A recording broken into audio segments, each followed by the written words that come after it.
नमस्कार दोस्तों, yes we can change India के इस नए एपिसोड में मैं अभय आपका फिर से स्वागत करता हूं। दोस्तों, आज मैं भाग, किस्मत और तकदीर या कहें तो लक, फेट एंड डेस्टिनी जैसी चीज़ों के बारे में आपसे बातचीत करना चाहता हूं। क्योंकि दोस्तों, मॉडर्न साइंस के इस एज में इस भाग किस्मत के खेल को या इस गुत्थी को सुलझा लेना ही अच्छा है।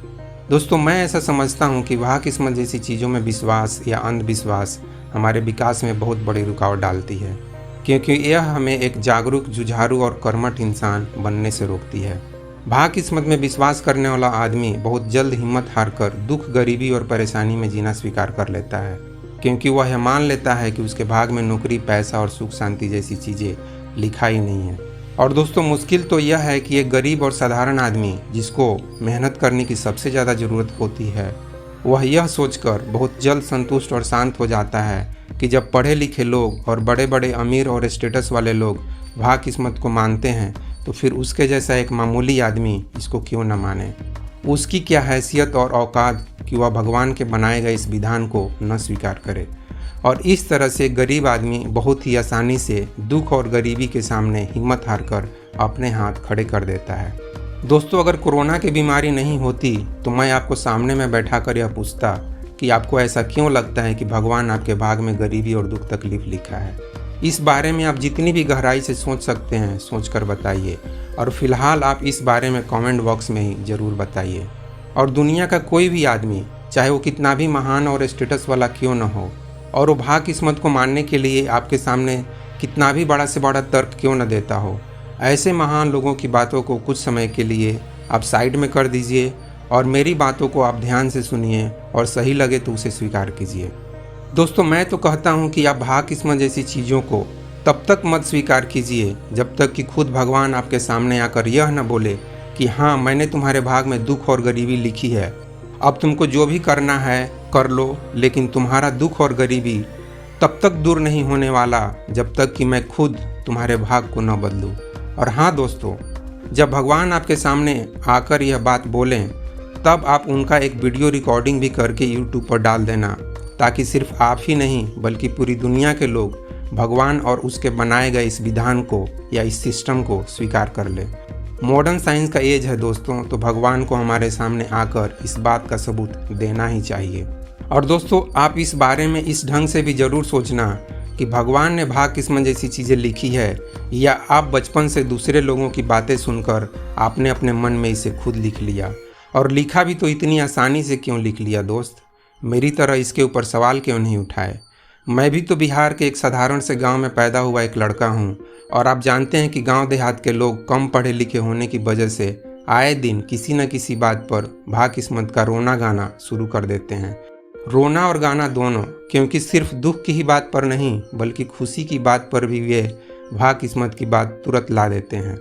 जैसे कि अगर कोई 20-30 साल की आयु में मर जाए तो भी, और कोई 100 साल की बुढ़ापा में भी न मरे तो भी, किसी को शादी के 2-3 साल बाद बच्चा पैदा न हो तो भी, और किसी को 60 साल की उम्र में बच्चा पैदा हो जाए तो भी, और किसी को नौकरी न लगे तो भी, जो कि करोड़ों लोगों की बेरोजगारी को देखते हुए स्वाभाविक ही है, और किसी की अगर लग जाए तो भी।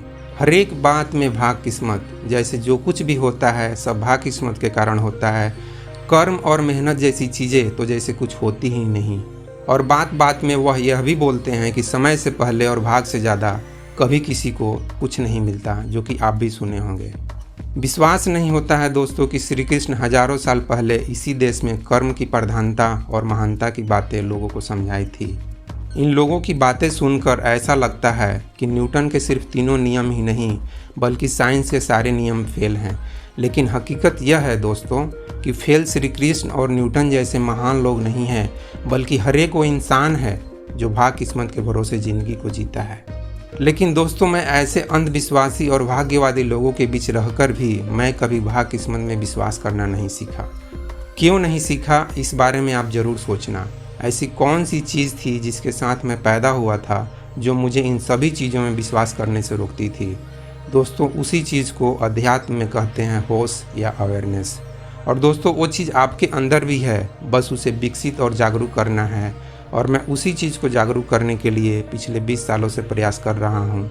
और अगर आप मेरा साथ देंगे तो आपकी जागरूकता बहुत तेज़ी से बढ़ जाएगी। और मैं अपनी उसी होश के कारण इस वीडियो के माध्यम से खुलेआम यह घोषणा करता हूँ कि अगर ऐसा कोई भगवान इस ब्रह्मांड में है जो लोगों के भाग्य किस्मत लिखता है, तो वो भगवान इस धरती पर आए। मैं उनसे फेस टू फेस बात करके इस मैटर को क्लियर करना चाहता हूँ, ताकि पूरी दुनिया के लोग इस भ्रम से बाहर आएँ। और अगर वो भगवान खुद नहीं आते तो उन्हें दुनिया के बड़े से बड़े गुरु और गॉडमैन मिलकर बुला लें। मैं उस भगवान से बात करने के लिए बिल्कुल तैयार बैठा हूँ। दोस्तों, मॉडर्न साइंस के इस एज में भाग किस्मत का यह ड्रामा तो अब ख़त्म ही होना चाहिए। आखिर यह ड्रामा कब तक चलेगा? और दोस्तों, वैसा भगवान जो लोगों के बीच भेदभाव करता हो, ऊंच नीच करता हो, एक दो लोगों को गॉड गिफ्ट देता हो और बाकी करोड़ों लोगों को खाली हाथ पैदा करता हो, किसी को अमीरी और सुख लिखता हो तो किसी को गरीबी और दुख लिखता हो, वैसे भगवान से तो हमें नफरत करना चाहिए। आखिर हम वैसे भगवान को प्यार करें तो क्यों करें? क्या इसलिए कि हम घर पर हाथ धर कर बैठे रहें और भगवान हमारी चापलूसी से खुश होकर हमें आईएएस का ज्वाइनिंग लेटर दे दे या सीधे पीएम और प्रेसिडेंट की कुर्सी पर बैठा दे? जब भगवान दे ही रहा है तो एक क्लर्क की मामूली नौकरी या गांव के मुखिया का पोस्ट क्यों मांगना? भगवान हो तो एक ही बार में छप्पड़ फाड़ कर दे दो, ताकि लाइफ में दोबारा कुछ मांगने की ज़रूरत ना पड़े। आखिर भाग किस्मत का यह सब चक्कर क्या है दोस्तों? क्या इस धरती पर है किसी के पास इसका क्लियर जवाब, जिस जवाब से दुनिया के सारे प्रोफेसर, डॉक्टर, इंजीनियर और वैज्ञानिक लोग सहमत हो जाएं? अगर है किसी के पास वो क्लियर जवाब तो प्लीज़ उसे कमेंट बॉक्स में ज़रूर लिखना, ताकि दुनिया पढ़े उसको। और दोस्तों, यहाँ फालतू के बकवास मत लिखना, साथ ही यहाँ कोई धार्मिक चर्चा या वाद विवाद मत शुरू करना, क्योंकि मैं भले ही सभी धर्मों की इज्जत करता हूँ, लेकिन उनके विचारों से मैं कोई मतलब या सरोकार नहीं रखता। जब मॉडर्न साइंस हमें फ्रेश एंड रियल नॉलेज दे ही रहा है, तो धर्म और अध्यात्म के हजारों साल पुरानी किताबें क्यों पढ़ना? और वैसे भी मुझे कभी आत्मज्ञान की ज़रूरत महसूस नहीं हुई, और इसलिए मैं सिर्फ साइंस की किताबें पढ़ना पसंद करता हूँ। हाँ, मैंने आधुनिक समय के रजनीश और कृष्णमूर्ति जी को भी थोड़ा सा ज़रूर पढ़ा है, बाकी और कुछ पढ़ने की ज़रूरत महसूस नहीं हुई, तो आँखों को बेवजह क्यों थकाना। अब दोस्तों, हकीकत क्या है, इस बारे में भी बात कर लेते हैं। दोस्तों, हकीकत यह है कि भाग किस्मत का यह कॉन्सेप्ट हमने खुद अपनी भ्रम और अज्ञानता के कारण बनाया है, न कि इसे असली भगवान ने बनाया है। हजारों साल पहले जब हम जंगलों में जानवरों की तरह दर दर भटकते हुए ज़िंदगी जी रहे थे, उसी समय इस भ्रम या बेवकूफ़ी को हम अपने दिमाग में पैदा कर लिए, और फिर पीढ़ी दर पीढ़ी हमारे बच्चे तोता की तरह इसे रटते हुए इस भ्रम और बेवकूफ़ी को यहाँ तक पहुँचा दिए। तो दोस्तों, यह है भाग किस्मत के पीछे की असली सच्चाई और इतिहास। और दोस्तों, ध्यान देना कि अगर एक बार भाग किस्मत में विश्वास करके हमेशा के लिए मर जाते तो अच्छा भी था, लेकिन बार बार पैदा होकर उसी भ्रम में विश्वास करके ज़िंदगी को बर्बाद करना सिर्फ बेवकूफ़ी नहीं तो और फिर क्या है। इसलिए दोस्तों, इस बेवकूफ़ी को जितना जल्द हो सके छोड़ने की ज़रूरत है। अब दोस्तों, रियल गॉड या असली भगवान की भी बातें कर लेते हैं। असली भगवान बना है एटम्स और एनर्जी से, और एटम्स और एनर्जी सिर्फ एक्शन रिएक्शन करना जानते हैं। भाग किस्मत का इनको कुछ भी आता पता नहीं है। कि आपने साइंस में कहीं भी किसी एटम या एनर्जी के लक, फेट एंड डेस्टिनी के बारे में पढ़ा है क्या? अगर पढ़ा है तो उसके बारे में भी आप कमेंट बॉक्स में ज़रूर लिखना।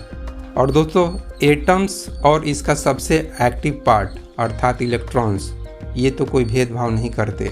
सामने में आइंस्टीन और न्यूटन जैसा कोई इंटेलिजेंट वैज्ञानिक हो या दुनिया का सबसे बड़ा बेवकूफ़ आदमी, इलेक्ट्रॉन्स दोनों को एक बराबर का इलेक्ट्रिक शॉक मारते हैं।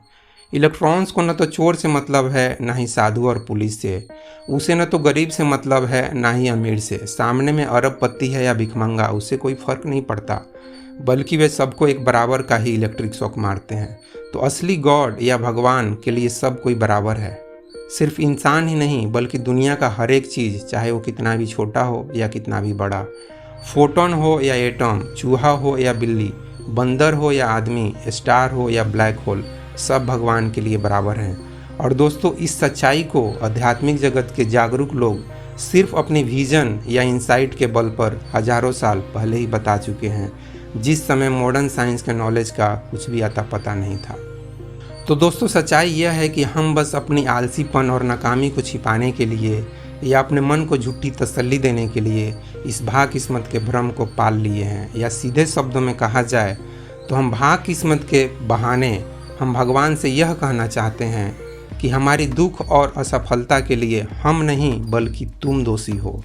भगवान से सीधे बात करने की हिम्मत नहीं होती, इसलिए हम भाग किस्मत के नाम पर एक फालतू का ड्रामा रच लिए हैं। लेकिन दोस्तों, मॉडर्न साइंस के इस एज में इस फालतू के ड्रामे को अब बंद कर दीजिए और सिर्फ मेहनत और कर्म के भरोसे ज़िंदगी को जीना सीखिए। कम से कम किशोर और युवा पीढ़ी तो ज़रूर इस फालतू के ड्रामे को बंद कर दे, क्योंकि आप ही के कंधों पर इस देश और दुनिया का भविष्य टिका है। तो दोस्तों, इस एपिसोड में बस इतना ही। तो फिर मिलते हैं yes we can change India के अगले एपिसोड में। जय हिंद, जय भारत और जय विश्व, जय भगवान।